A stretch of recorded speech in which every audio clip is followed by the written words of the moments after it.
Welcome to Gloria's Gab Live. I am so excited today because I want to introduce all my viewers today to the new executive director of the Junior Orange Bowl Committee. And you know, this is a passion I've had for a long time. Once you get involved in the Junior Orange Bowl, you never get out. So Mimi, you're in for a ride. So Mimi, I'm not sure how to say your last name. Is it Balan? It's Mimi Balaam. Balaam, okay. But it doesn't look that the way on the spelling, but it's okay. I kind of answer to whatever. Just Mimi is good enough, right? Yeah. Yeah. So we're going to learn all about how Mimi ended up here and doing this wonderful festival that's one of the largest youth festivals in the world. Before we start, we have to thank our sponsor, South Florida PBS. If you don't know it about it before, they have a Pharaoh exhibit right now that's an immersive art experience in their headquarters in Boynton Beach, and it is phenomenal. It's worth the trip there. And the great thing is, during the week, they have students come in, and thousands of students every time they do something, like thousands of students go through. This is their second one. They had the Da Vinci that was phenomenal, but this one's even better. They just keep getting better. And they have a more immersive experience coming up. But this is one of the ways also that they're able to make up for the gap in funding. And they've been very innovative and probably one of the best PBS stations in the nation. Wow. So I'm real proud of them and happy to be on their Community Advisory Board. So let's talk about you. You tell me your journey, because you're from Australia of all places, Melbourne, right? Correct. So I guess the reason that I ended up here was through sports, I guess, which is so full circle with my job now. I was lucky to grow up in a very active household. It was definitely something that my sister and I did for a lot of our youth and growing up. And we went to a school where I guess a lot of the foundations and the culture was based around sport. So we'd train 3 to 4 times a week in high school and then compete every weekend. And we were lucky that that kind of competition had aspects of travel to it, but also high-level competition. So I guess I picked up running and rowing from a young age, and I kind of pursued that all the way to my 12th year of school at a high level. And then there was a guy a couple years older than me that had just got accepted into GW to row. And he was like, hey, have you considered going to the States to kind of... GW what? George Washington. George Washington. Sorry. Okay. He got, a scholarship to the men's team there. And he was like, have you looked into pursuing that route? And I had never kind of considered myself for that. I mean, I had a lot of great examples in a lot of rowing coaches, and my track coach went to Arkansas and was a 4-time All-American. Like, oh my goodness. Really, really amazing. And there were a lot of, it was just kind of taking to in Australia where a lot of people were saying, hey, this is a really viable route and a really great way to get an education and kind of have that global experience. So I started the process late in 12th grade, and I kind of was speaking to a couple of schools, and because our school year goes from February to December, at the end of my exams in November, I quickly got on a plane and I had 3 official visits. I went to SMU, I went to Alabama, and I went to the University of Miami.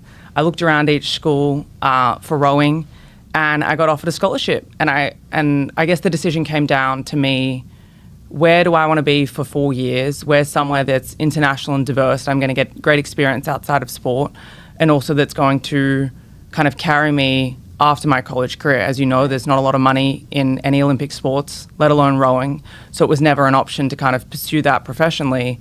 So I'm like, where is going to set me up for a great pathway afterwards and have a really amazing, diverse experience when I'm away? So I was lucky to get a great scholarship to the University of Miami. That is where I spent 4 years on the women's rowing team. Actually 5. I got a 5th from COVID. I did my undergrad and my master's there. In sports administration, which I love. We had 2 different... Perfect. Yeah, it was very fitting. And I had 2 different head coaches, which was amazing to experience their different philosophies and kind of transitions through our team. I mean, not a lot of people understand a lot about rowing, but it is a pretty hands-on sport. We have 60 girls on the roster, 10 different nationalities at UM. So that in itself was a really immersive and diverse experience. Which I'm really grateful for. And during my time in my final year, whilst doing my master's, I actually had a great opportunity to intern with the Deputy Athletic Director of UM Athletics, Rochelle Paul. And she was an amazing mentor, had her own diverse array of experiences. She actually participated in 2 different sports throughout her college career, so she understood it all. Oh, really? And through that, she kind of opened doors for me to explore different avenues of the athletic department. Again, as an athlete, you don't really understand the magnitude of what goes on in an athletic department, from how many different kind of people there are employed there to different units. I mean, you have the marketing department, you have the fundraising and philanthropy, you have people that are literally booking our travel. Rehab, all of that. And then another amazing mentor in Sherelle Jackson, who is really hands-on with our community service and kind of athletic development, which, again, when you kind of end your experience being an athlete, you look back on those aspects of it and you're like, wow, that really gave me perspective and shaped my experience and is really applicable to my world outside of sports. Yeah. So, long-winded answer, that's how I ended up in the States, and I was fortunate to get a job. My first job out of college was on the partnership side of things with Athletics, and we kind of worked on getting those corporate partnerships that you see on Game Day, Bacardi, Kia, right. All of those partnerships that have. And that was really eye-opening for me to understand how that world of sports works. Huge, as you know, in this day and age, to have partners and sponsors to not only lift up your brand, but also get financial support. And I'm really grateful for that experience. And then I had a great speaking opportunity at where I got introduced to the Junior Orange Bowl. Yeah. And since then, it is outstanding how many people are affiliated with the organization. I know. And I can see them growing exponentially with you at the helm. So I'm so excited for you. And what a great background you have. Wow. So, yeah, but now, oh my goodness, it's season, and you didn't have all summer to prepare like most people do. Yeah. When I was hired years ago, they told me, oh, this summer you can take a break. And I go, are they nuts? Yeah. The summer is when you do all the hard work. Yeah. But now you're having to do it in this very short period of time. Prepare for this season. And of course, 2026 will be a piece of cake if you make it through. I'd hope so. No, you will make it through. It's just that everything's been done now, pretty much. The sponsorships, it's that kind of stuff. So it's so now it's just getting everything lined up. So, yeah, it is. And infrastructure. It's busy, but again, I lean on my experience with rowing. I mean, like, we had it very lucky as athletes, but for example, we had a great opportunity as the ACC expanded to go row over in California, which obviously, especially being internationals, we're like, great. Get to see another side of the US. This is amazing. Right. Get to see my friend at UCLA. Our coaches had to drive our equipment across the country 5 days. Like, when you understand the logistics and everything that goes into that, I think kind of like... It's either that or fly it. And if you fly it, it's like so expensive. I don't even know if that's a route for rowing, but... No, probably not. Yeah, but I think... kind of that preparation and understanding all the logistics that go into that hopefully can allow me to kind of be adaptable in times where things just pop up. And as you said, I got the job in mid to late July. So then it's just been kind of learning the ropes of the organization. But again, I'm so lucky to have the people around me that I do. Like, the one thing I've noticed about this organization, it is very community centric. Like, I coincidentally went to the parade last year with one of the board members. She was like, hey, come to this event that's happening, we'll take the kids. And I was there and I was like, wow, like, this is truly the deepest sense of community I have felt since being in Miami for 6 years. Like, how often do you have an event that attracts 3 different generations of people? Oh, yeah. You have grandparents who participated in it when they were young. You have parents who their parents took them to the event. And then you have kids that are there being like, wow, look at all these amazing dancers and bands, and the horses are out there, and we have these amazing floats. And it was truly kind of like a patriotic sense of like, this is Miami. Like, how awesome are we celebrating this? Right. And you know what? There's still plenty of time for people to buy additional floats, to participate. Yep. Put groups together, units together. And where did they go to? Because I know you have like resources. Yep. For people that want to do their own floats. Yep. And about how much do they cost to give people a ballpark? Okay, so a little bit of rough background on the parade for those that don't know. We go down the streets of Miracle Mile. This year it's happening on December 14th, which is a Sunday, the week after the tree lighting. And we're really proud to say that it's the biggest parade in South Florida. And we attract about 12 to 14,000 people.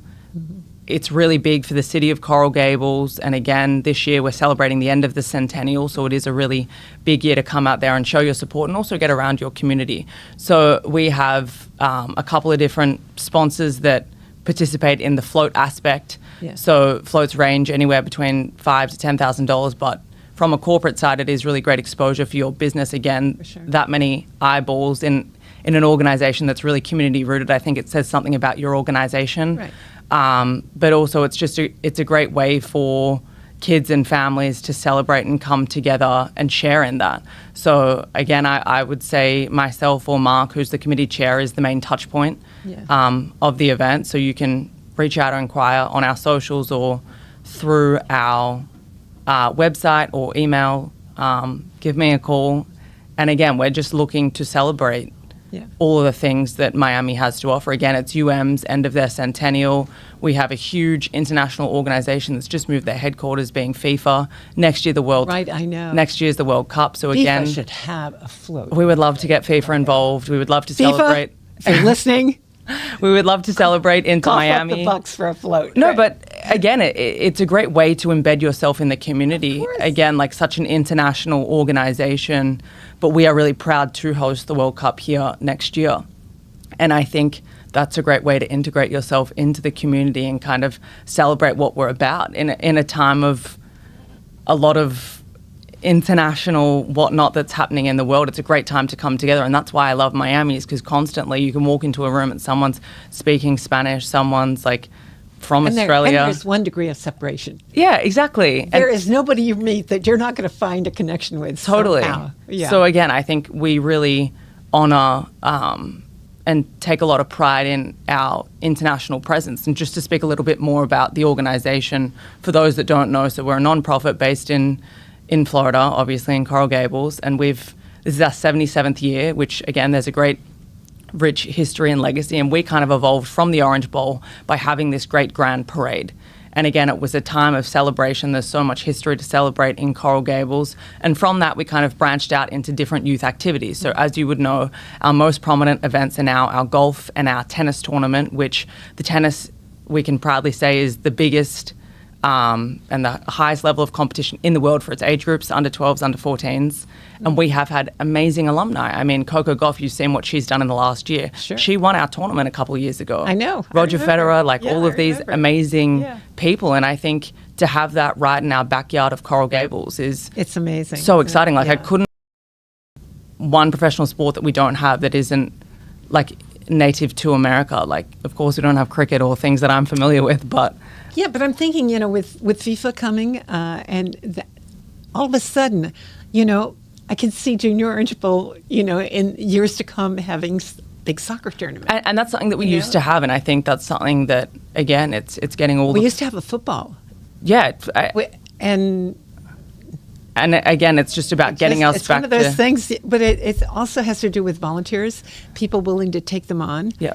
And so if you got somebody passionate, and you'll find that if somebody really passionate about a sport, you say, listen, we'd love to do it. Figure out a way to do it, and we'll see if we can fund it. Totally. And we're really proud to have a great base of volunteers. And again, when I got the role, I was speaking to a couple people at UM, and it's so funny to hear everyone's 1 degree of separation away from our organization, or they've somehow had someone who's participated, and there's a lot of pride in this. And I think that's where we're at in an organization. We're trying to reignite and reunite people that were initially connected to our organization, grow it and celebrate it, and do things that are timely. Like we used to have a soccer event. I think if we have the bandwidth to do so, next year would be a great opportunity. I mean, we have the biggest soccer platform in the world right here in our backyard. As you said, like the Absolutely. international Yeah. baseball tournament is here too. So there is great opportunities. And I think now in a time of sport where everything's kind of financially driven, it is really important to support our youth. Again, I was really lucky with my experience through rowing and in a sport that, again, doesn't have a lot of funding internationally, that I had that experience to have an education at the same time. And I think it's really important for us to provide that opportunity not only to local Floridians, but to also international athletes that are aspiring to come here to college, showcase and display to them what we have on offer, and also create that dialogue. I think it's so important to be kind of engaging with people on the other side of the world who are doing something that you share a passion over, but you may not have exposure to. Like, that is so important, because you never know who you're going to be in a group project with, or who you're working with, or who you are on a sporting team with on the weekends. Like, I think that diversity piece is so awesome, and the fact that we have the opportunity to do it at such a high level is benefiting for both sides. I mean, well, for the kids too. It's Totally. an opportunity to get scholarships, because there are coaches that come out. Yeah. I know we have a huge coaches are all over the place for tennis, for golf, Yeah. and other sports. They find out. Totally, a huge recruiting presence, and who wouldn't want to be in South Florida between December and January? Exactly. I mean, it's the perfect time to be here. We're so lucky to have the Biltmore Crown in Salvador for our golf and tennis tournaments. I think most people don't know that we don't charge for you to come watch. No, again. And so it's a great opportunity for people out there that, have never thought about it. Hey, you've got the best amateurs in the world playing in these tournaments. Yep. You can come out and watch them. Totally. And I think it is also really inspiring for other kids their age. Again, like, Yeah. the expectation for someone doing sport is not always be the top of the top in your age group and be a young pro so early. I think it's just like the fundamentals of what you learn from sports. And that's what was really important for me. And I think will be the same for as long as I'm involved in sport, or when I have a family, like instilling those values in people. Again, it's teamwork, it's cooperation, it's working together, it's respect, understanding that you have your own philosophies and values because of your background. And again, we need to have that international exposure to gain that understanding. And I think it is so important at an age where kids are so impressionable and they can really carry these values throughout life. Again, we celebrate those people, those few percent of people that go on to be the Coco Gauffs, the Roger Federers, the Tiger Woods of the world. But that isn't reality. And I think at the end of the day, we shouldn't be deterred from participation and what you get out of putting yourself through something where my alarm's up at 6 a.m., I'm up every morning, I have a routine, I have discipline, I have work ethic, because at the end of the day, that's what you have throughout life, and that is applicable in anything that you do. Absolutely. And I think that that's what we're really proud to represent as an organization, is that we celebrate our local community. Again, our basketball tournament's fabulous with all of our local Florida teams. In 2 days' time, we have 2,500 kids coming for our cross-country tournament down at Miami Zoo. Are you kidding? Yeah, which is so exciting. Wow, that's grown amazing. It's a really exciting I had thing to no be a part idea. of. And again, like, we couldn't do it without our amazing volunteers and people that want to participate. But again, it's little effort on our end to create hopefully a memorable experience for these kids. We don't want sport to be something that you're deterred from doing because of having maybe a certain experience or a certain feeling towards it. Again, like, not everyone is going to be in the 1%, but that shouldn't be the expectation. Right. The expectation should be that you come there, you try your best, you put time into something that you then reap the benefits out of, or you make new friends, you have a new experience, you're outside kind of exploring things outside of the classroom for a day, and they are so important in today's day and age. And I think that, again, we have a huge legacy with this organization and really passionate and devoted members like yourself. And I think it's important to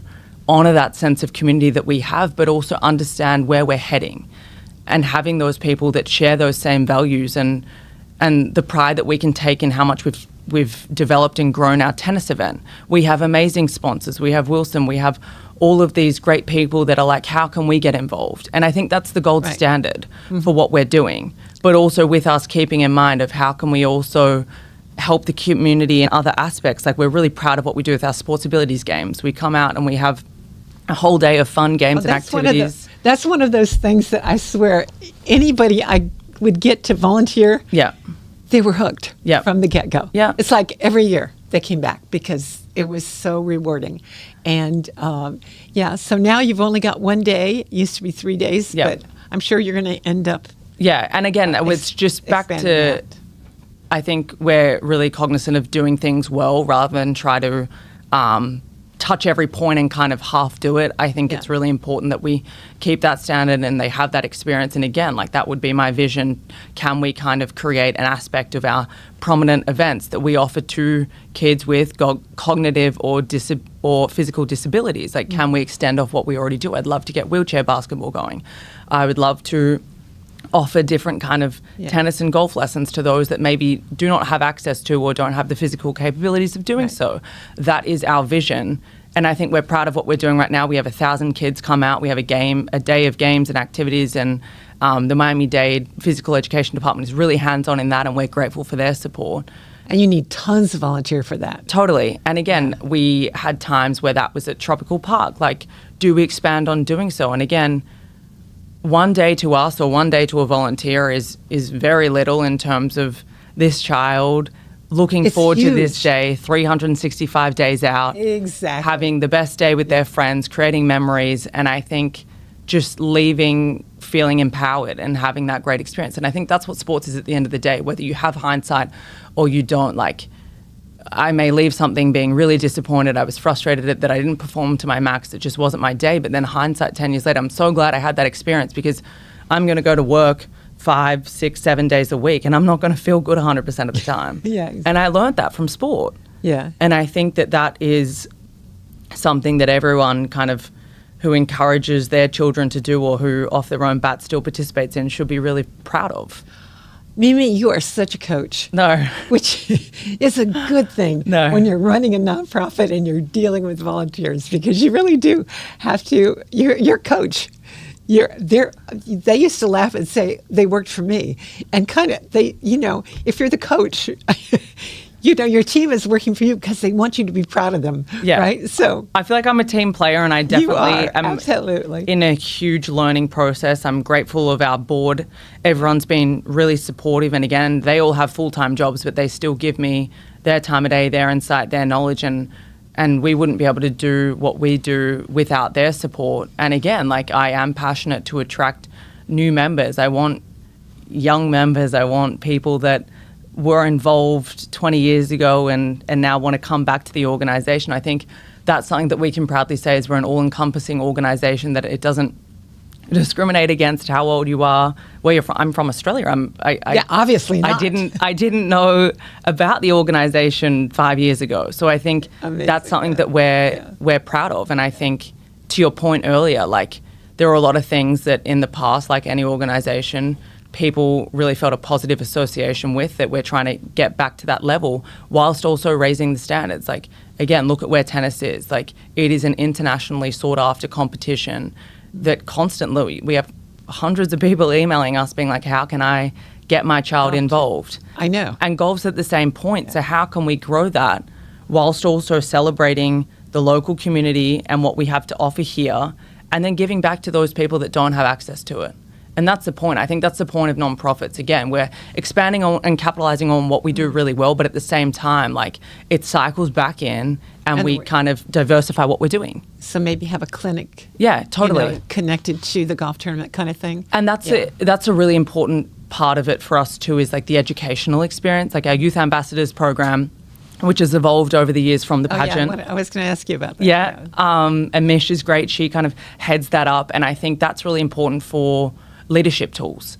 And I think what's really exciting about that, it is a program. So one day they might be taking kids in underprivileged. It's a leadership program. Yeah, it's underserved. Like amazing. I couldn't believe she developed that. And I go, that's so cool. It's awesome. And they do so many different diverse things. And I think that's, again, important for a child in any development to understand that. But also subconsciously, they don't realize all these things that they're learning and doing at the same time, whilst also kind of hopefully going into communities and inspiring people and making them feel heard and safe and loved and respected, and all these things that we want to pass on into the community. Yeah. And to your point about kind of having that educational piece, that is really important for us moving forward. So whilst we do facilitate tournaments and competitions, how do we have the educational piece? Well, that's what I was going to ask you about, because we haven't even talked about creative writing. Yep. We haven't talked about photography. Yep.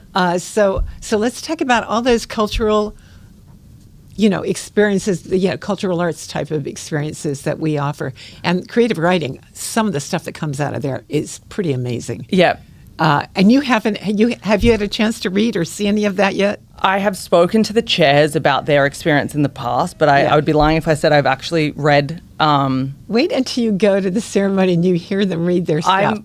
You go, what? I think it'll make me rethink my English knowledge. I've had people make me cry. Yeah. With their compositions. So I don't know. They have What's the topic this year? Do you remember? So we're in the process of selecting a topic, and what I love when I met with the committee 2 weeks ago is they're really intentional about doing things that are not only applicable to the school curriculum, but something that we can also educate people on the side with. And I think that's a big piece because, again, we have participants from all over Miami-Dade, Broward, whatnot. It doesn't matter if you go to a public, private school, you're getting the same materials handed to you, but again, it's that educational piece where you want to expose everyone to the same kind of maybe issue that we're trying to problem solve or current world topic or something that just makes people use those critical thinking skills.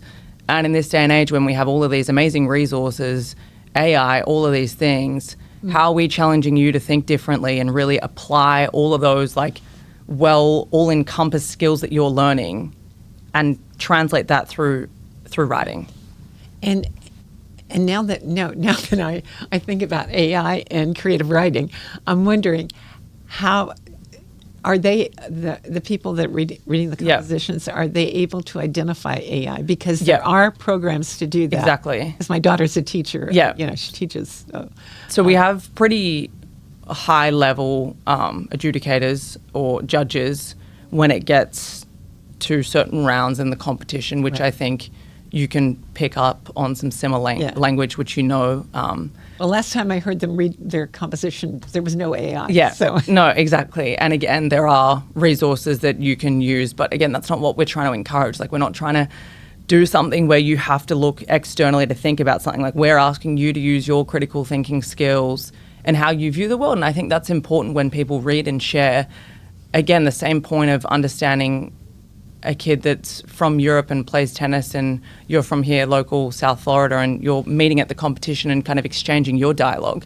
It's important for me to understand and see the world through your lens, through your writing and your journaling. And I think that's what we're really proud of doing. And again, down the line, how can we create workshops that we intertwine into our programs? How can we bring in guest speakers and authors to try to educate people? And again, we want to be able to offer these resources to anyone. It doesn't matter where you go to school or what resources you currently have. Well, we want to be able to... It's great exposure for the Junior Orange Bowl. And the more exposure, the more apt you are to collect more sponsorships. Yeah, totally. And again, for me, a big thing is giving these kids a great experience and hopefully giving them something to take away from the experience. And again, touching on our photography competition, we have one of the biggest art displays in the world, being Art Basel. How can we tie that in? Exactly. Right here in Florida. How can we encourage these people to come out? They want to get into sports photography. Come out to our tournaments. We'll give you an opportunity. We have a photographer. We'll teach you some skills.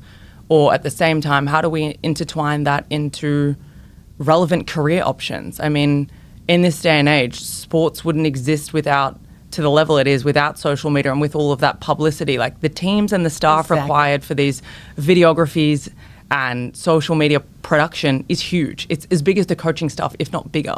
Yeah. So it is a really important, prominent piece throughout any field this day and age. So again, how can we utilize our platform or our resources that we have here to not just be hey, we're not just hosting one competition throughout the year. This is a viable career path if you have the right resources and you want to pursue this long term. So I'm really excited about the diversity that we have in what we do, but I think a big piece for me, and I guess the direction that the organization's moving in, is we want to create educational pathways and tutorials and, as you said, kind of workshops, not just a competition, because it's more than that. It's about offering the time and resources, and we have so many really impressive people. Just participating in the Junior Orange Bowl is a learning experience. Totally. Like you said. But then all the ancillary things that go along with that. Yeah. Meeting new friends. There are, and even the sports ability games, that always touched me, that there were kids that would come back year after year and they would see friends that they'd made the year before. Yeah. And that's kind of sweet. And the same with all the sporting events and everything we do. You're in for quite a ride. No, I'm excited. I think, again, there's so much that we've done really well in the past, and I think there are so many areas of growth and opportunities. And I think, again, to any businesses, whether you're local, you're nationwide, you're international, it is really an exciting time to get involved in sports. And again, how often do you have access to kids that really are at the start of their career, but they're at the top of what they're doing in the world right here in South Florida. Exactly. I mean, the access to those people, whether it's like you want someone to come to our tournament and they're deciding where to go to college in a couple years' time and they had a really great experience here, or they have a really great affiliation with a certain brand, and that's what they remember. That's what sticks with them. It helps draw people to Miami who are much needed in different job opportunities that we have here too. So you're not going to believe it, but you're going to start doing your own show. So we are out of time. Yeah. You will have plenty more time to talk about it.